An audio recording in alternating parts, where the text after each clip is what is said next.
मझिया भाई सान भाई जानी शुणी करी बड़ भाई की किसी मात्रा रे भागर कम देले बड़ भाई के जो निमित्त ये दुई भाई तांकर भाग दे की चालीले हाथ धर धर कहउती भाई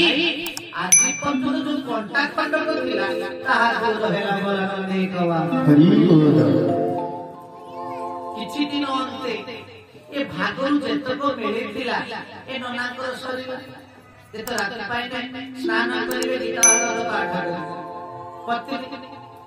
पतनाथ रात इति पत्नी स्वामी को जे पतन मुखर उद्धार करे से हेला पत्नी से आसी दंडामान हेले जुड़ हस्त हे गई जानिछ ना कोन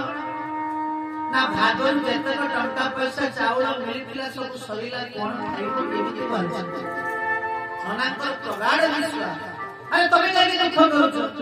अरे